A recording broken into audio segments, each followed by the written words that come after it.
পদ্ধতির নির্বাচনের বিকল্প কোনো কিছুই আমরা দেখছি না, ঠিক কিনা? আসুন আমরা এপিআর পদ্ধতি নির্বাচন অবিলম্বে দিয়ে নির্বাচনকে কার্যকর করার জন্য উদাত্ত আহ্বান জানিয়ে আমি আমার কথা শেষ করছি। আসসালামু আলাইকুম ওয়া রাহমাতুল্লাহ।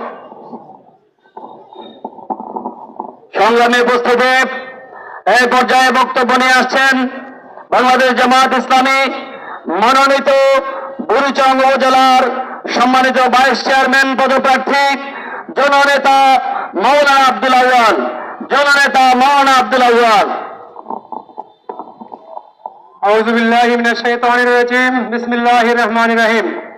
শহীদ ঈদগাহ শহীদ কাফেলা বাংলাদেশ জামায়াত ইসলামী বুড়িচং উপজেলা শাখা কর্তৃক আয়োজিত আজকের এই বিক্ষোভ সমাবেশ পূর্ববর্তী সমাবেশের সম্মানিত সভাপতি, আমাদের শ্রদ্ধাভাজন দায়িত্বশীল বাংলাদেশ জামায়াত ইসলামী বুড়িচং উপজেলার সংগ্রামী আমির জনাব অধ্যাপক ওয়াহিদুর রহমান। উপস্থিত আছেন বাংলাদেশ জামায়াত ইসলামীর কেন্দ্রীয় শুরার অন্যতম সদস্য কুমিল্লা উত্তর জেলার সংগ্রামী আমির জনাব অধ্যাপক আব্দুল মতিন।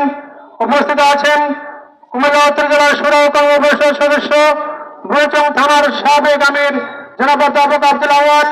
উপস্থিত আছেন বুড়িচং উপজেলার সাবেক সফল vice chairman advocate Saiful Alam. অন্যান্য দায়িত্বশীল বৃন্দ, প্রিয় তৌহিদি জনতা, আসসালামু আলাইকুম ওয়া রাহমাতুল্লাহি ওয়া বারাকাতুহু। মেহমানগণ কথা বলবেন, আমরা শুধু বলতে চাই, একটি ছোট্ট একটি কথা বলতে চাই, সংবিধানের দোহাই দিচ্ছে। আমাদের স্পষ্ট কথা, এখনকার এই অন্তর্বর্তীকালীন সরকার এবং তাদের দাবি অনুযায়ী ফেব্রুয়ারিতে যে নির্বাচন চাচ্ছে, এই নির্বাচন বর্তমান সংবিধানের আলোকে করার কোনো সুযোগ নাই।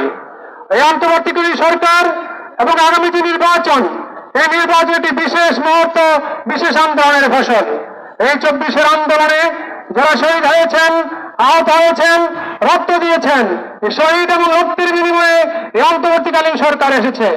এই 24-এর সনদ আইনি ভিত্তি না দিয়ে, পিআর পদ্ধতিতে নির্বাচন না দিয়ে যেন ভাবে বাংলাদেশে কোনো নির্বাচন হতে দেওয়া হবে না ইনশাআল্লাহ।